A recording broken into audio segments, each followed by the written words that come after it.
Decode the World Unfiltered.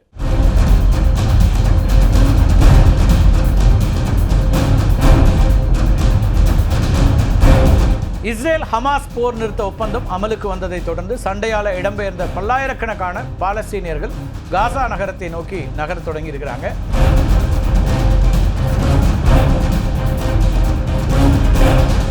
Israel Hamas போர் நிறுத்த ஒப்பந்தம் அமலுக்கு வந்ததை தொடர்ந்து சண்டையால் இடம்பெயர்ந்த பல்லாயிரக்கணக்கான பாலஸ்தீனியர்கள் காசா நகரத்தை நோக்கி நகர தொடங்கி இருக்கிறாங்க. என்ன நடக்குது அப்படின்னு தான் இன்றைய டீகோட் பகுதியில் பார்க்க இருக்கிறோம். செப்டம்பர் 29 அமெரிக்க அதிபர் டொனால்ட் ட்ரம்ப் முன்வைத்த அமைதி ஒப்பந்தத்திற்கு இஸ்ரேல் ஹமாஸ் தரப்புகள் ஒப்புக்கொண்டிருக்காங்க. இதனை தொடர்ந்து முதற்கட்ட அமைதி ஒப்பந்தத்தில் குறிப்பிடப்பட்டிருக்கக்கூடிய கோரிக்கைகளை இரண்டு தரப்பும் நிறைவேற்றி வருகின்றன அப்படிங்கிறது முக்கியமான ஒரு அம்சம். ஒப்பந்தத்தில் கூறப்பட்ட கோரிக்கைகளின் அடிப்படையில் இஸ்ரேல் ஹமாஸ் இந்த ரெண்டு தரப்புமே தங்கள் வசம் இருக்கக்கூடிய பணைய கைதிகளை ஒப்படைக்க வேண்டும். இப்போ தாக்குதலை தொடரக்கூடாது, காசாவில் இருக்கக்கூடிய இஸ்ரேல் இராணுவம் வெளியேறணும். ட்ரம்ப் விதித்த இந்த நிபந்தனைகள் நிறைவேற்றப்பட்டிருக்கின்றனவா அப்படின்னு பார்த்தீங்கன்னா நிறைவேற்றப்பட்டிருக்கின்றன.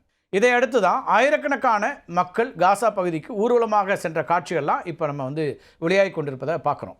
ஹமாஸ் வரும் திங்கட்கிழமை தாங்கள் பிடித்து வைத்திருக்கக்கூடிய 20 இஸ்ரேலிய பணைய கைதிகளை விடுவிக்கும் அப்படின்னு எதிர்பார்க்கப்படுது.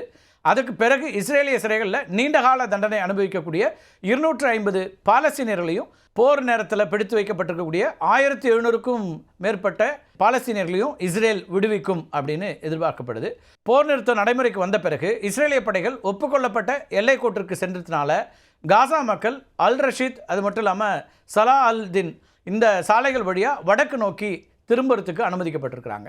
மக்கள் கால்நடையாகவும் சைக்கிள்களையும் மாட்டு வண்டிகள் அது மட்டும் இல்லாமல் ட்ரக்குகளில் தங்களுடைய உடைமைகளை சுமந்து செல்லக்கூடிய அந்த காட்சிகள்லாம் நம்ம பார்க்குறோம். காசா நகருக்கு திரும்பிய மக்கள் பெரும் அழிவை கண்டு அதிர்ச்சி அடைஞ்சிருக்காங்க. பெரும்பாலான பகுதிகளில் கட்டடங்கள் தரைமட்டமாக்கப்பட்டு தெருக்கள் இடிபாடுகளால் நிரம்பி இருக்கின்றன. ஏற்கனவே இவ்வளவு அழிவுகள் அங்கே ஏற்பட்டிருக்கு அப்படிங்கன்னு உலகம் முழுக்க அறிந்திருந்தாலும் இவங்களுக்கும் தெரிஞ்சிருந்தாலும் அதை நேரடியாக தங்களுடைய கண்ணால் பார்க்கும்போது அந்த அழிவின் உச்சம் என்ன அப்படிங்கிறத அவங்க பார்த்து அதிர்ச்சியில் உறைந்து போயிருக்காங்க.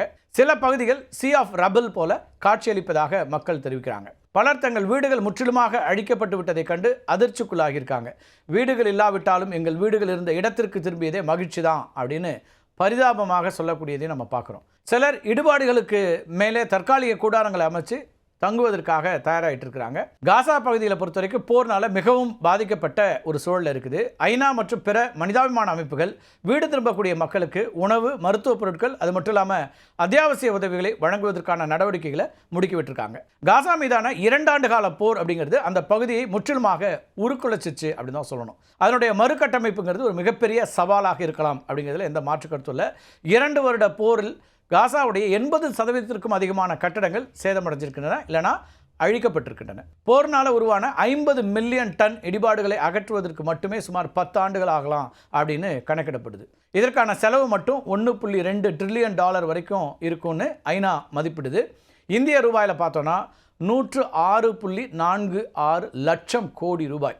காசாவை மக்கள் வாழக்கூடிய இடமாக மீண்டும் கட்டியெழுப்பதற்கு குறைந்தபட்சம் 15 முதல் 25 ஆண்டுகள் வரை ஆகலாம் அப்படின்னும் கணிக்கிறாங்க. 90% அதிகமான மக்கள் தங்கள் வீடுகளை இழந்திருக்கிறாங்க. அனைவரும் தற்காலிக மற்றும் நிரந்தர வீடுகளை வழங்குவது அப்படிங்கிறது ஒரு இமாலய சவால் அப்படின்னு தான் பார்க்க வேண்டியிருக்கு.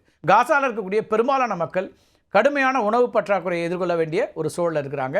சுகாதாரம், நீர் அது மட்டும் இல்லாமல் கழிவுநீர் அமைப்புகள் கிட்டத்தட்ட முழுமையாக செயலிழந்திருக்குது. போலியோ போன்ற நோய்கள் பரவக்கூடிய அபாயமும் இருக்குது. பல ஆயிரக்கணக்கானோர் உயிரிழந்தது, வீடுகளை இழந்தது, அன்புக்குரியவர்களை பிரிந்தது அப்படிங்கிறதுனால மக்கள் கடுமையான மன உளைச்சல் இருக்கிறாங்க. ஒரு பெரிய ட்ராமாவில் இருக்கிறாங்க காசா பகுதி மக்கள். குறிப்பாக 17,000க்கும் அதிகமான ஆதரவற்ற குழந்தைகளுக்கான உளவியல் சிகிச்சை அப்படிங்கிறது மிக முக்கியமாக இப்போ தேவைப்படுற ஒரு அம்சம் அப்படின்னு பார்க்க வேண்டியிருக்கு. 90% பள்ளிகள் அழிக்கப்பட்டிருக்கின்றன அல்லது சேதமடைந்திருக்கின்றன. பெரும்பாலான மருத்துவமனைகள் செயல்படலை.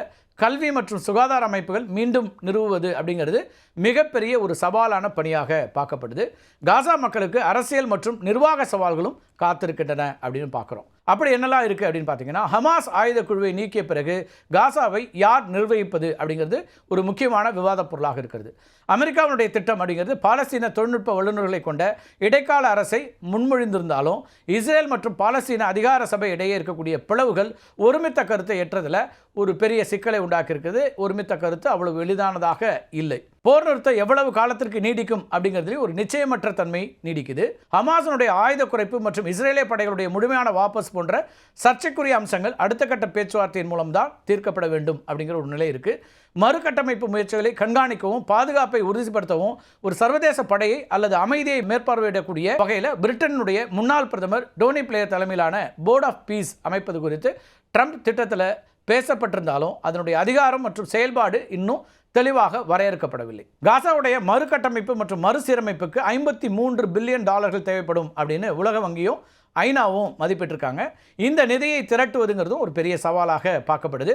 இஸ்ரேல் விதிக்கக்கூடிய பொருளாதார தடைகள் மற்றும் கட்டுப்பாடுகள் காரணமாக மறுகட்டமைப்புக்கு தேவையான சிமெண்ட், இரும்பு போன்ற கட்டுமான பொருட்கள் காசாவுக்குள்ள நுழைவது மிகவும் கடினமாக இருக்குது அப்படின்னு பார்க்க வேண்டியிருக்கு. சர்வதேச அழுத்தத்தின் மூலமே இதை எளிதாக்க முடியும். திறமையான நிபுணர்கள், கல்வியாளர்கள், அது மட்டும் இல்லாமல் தொழில் முனைவோர் போரின் அதிர்ச்சி காரணமாக காசாவை விட்டு வெளியேறி இருக்காங்க. நீண்டகால பொருளாதார மீட்சிக்கு தேவையான மனித வளத்தை இழக்க இது வழிவகுத்திருக்கிறது.